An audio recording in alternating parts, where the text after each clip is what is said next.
नमस्कार दोस्तों, स्वागत है आपका टेक्नो डिफेंस अपडेट पे। तो दोस्तों फाइनली एक लंबे समय के इंतजार के बाद में अब 2 सितंबर को भारतीय नौसेना को अपना पहला स्वदेशी एयरक्राफ्ट कैरियर आईएनएस विक्रांत मिल जाएगा और 2 सितंबर को ही इसको भारतीय नौसेना के बेड़े के अंदर भी कमीशन कर लिया जाएगा। लेकिन इस सब के बाद अब आप देखेंगे कि भारत के थर्ड एयरक्राफ्ट कैरियर जिसे हम सब आईएनएस विशाल नाम देते हैं, तो उसके ऊपर चर्चाएं काफ़ी ज़्यादा तेज हो जाएंगी और भारत की सरकार का थर्ड एयरक्राफ्ट कैरियर को लेकर के क्या स्टेप रहता है, तो इसको लेकर के भी जो क्लियरिटी है वो आप सबको भविष्य में अब काफ़ी जल्द ही देखने को मिलेगी। क्योंकि मैं पास्ट की वीडियो में भी आप सबको ये कई बार बता चुका हूँ कि जैसे ही आईएनएस विक्रांत बन करके तैयार होता है और इसको भारतीय नौसेना के बेड़े के अंदर कमीशन कर लिया जाता है, तो उसके बाद आप सबको थर्ड एयरक्राफ्ट कैरियर को लेकर के जो प्रोग्रेस है वो काफ़ी ज़्यादा तेज देखने को मिलेगी। क्योंकि जब आपके पास बाइक होगी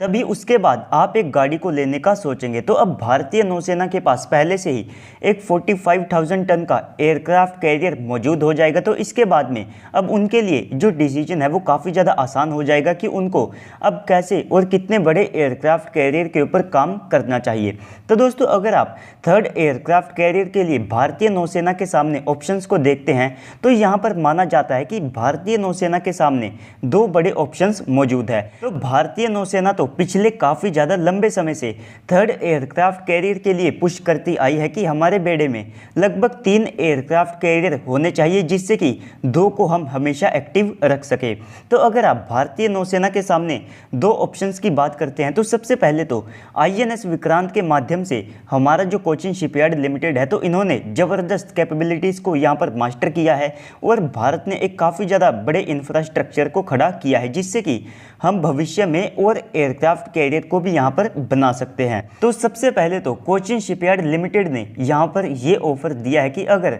भारतीय नौसेना के द्वारा एक और 45,000 टन के एयरक्राफ्ट कैरियर का ऑर्डर दिया जाता है तो इसको ना केवल वे 5 साल के अंदर बना करके तैयार कर सकते हैं, बल्कि इसकी जो कॉस्ट है वो भी आईएनएस विक्रांत के मुकाबले थोड़ी सी कम रह सकती है। लेकिन अगर आप इंडियन नेवी के इंटरेस्ट और साथ में भविष्य के लिए भारत की आवश्यकताओं को देखते हैं तो उसके हिसाब से मुझे यहाँ पर लगता है कि शायद ही कभी अब इंडियन नेवी एक और 45,000 टन के एक स्की जंप वाले एयरक्राफ्ट कैरियर का ऑर्डर दे। तो ऐसे में आप मान करके चल सकते हैं कि यहाँ पर काफ़ी ज़्यादा कम चांसेस है कि भारतीय नौसेना के द्वारा एक और आईएनएस विक्रांत के सिस्टर क्लास का ऑर्डर दिया जाए। लेकिन अब इसके बाद भारतीय नौसेना के पास में 2 और ऑप्शंस मौजूद है, जिसमें से सबसे पहले तो इंडियन नेवी का जो बजट है वो भी काफ़ी ज़्यादा कम है। इसके बाद एक एयरक्राफ्ट कैरियर को बनाने के लिए जो कॉस्ट है वो भी काफ़ी ज़्यादा आती है। तो ऐसे में भारतीय नौसेना एक और स्की जंप वाले लगभग 55,000 टन के एयरक्राफ्ट कैरियर के लिए जा सकती है,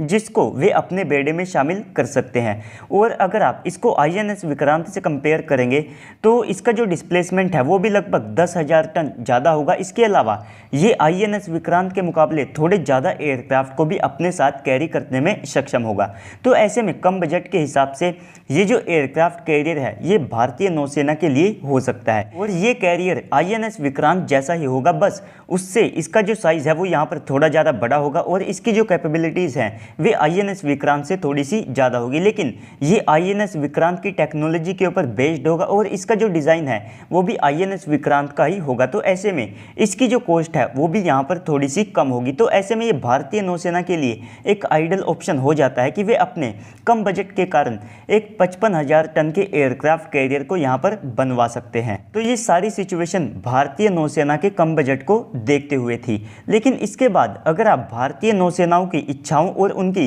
रिक्वायरमेंट को देखते हैं तो वे चाहते हैं कि उनको एक 65,000 टन का सुपर कैरियर मिलना चाहिए जो कि फ्लैट डेक के साथ में ईमाल सिस्टम से लैस हो, जिससे कि हमारे जो फाइटर जेट हैं वे अपने पूरे पेलोड के साथ में उस एयरक्राफ्ट कैरियर से टेक ऑफ कर सके, साथ में हम यहाँ से जो अवाक सिस्टम है उनको भी ऑपरेट कर सके। तो कोचिन शिपयार्ड लिमिटेड भी इस साल के एंड से अपना एक 70,000 टन तक का जो ड्राई डॉक है उसे ऑपरेशनल कर देगा, जिसके बाद में भारत के पास ये कैपेबिलिटीज़ मौजूद होगी जिससे कि हम एक सुपर कैरियर को भारत में ही बना सकेंगे। इसके बाद कुछ सरकारी रिपोर्ट्स के मुताबिक आईएनएस विशाल की जो कॉस्ट है वो 40,000 करोड़ यानी कि $5 बिलियन के आसपास रह सकती है। तो अभी के लिए अगर आप इस कॉस्ट को देखते हैं तो गवर्नमेंट इसके लिए तैयार नहीं है और ऐसा हो सकता है कि भविष्य में सरकार के द्वारा कोई बड़ा फैसला लिया जाता है। और ये भी देखने वाली बात होगी कि कैसे इंडियन नेवी और हमारी सरकार के द्वारा यहाँ पर हमने जो कैपेबिलिटीज़ को डेवलप किया है उनका इस्तेमाल किया जाता है।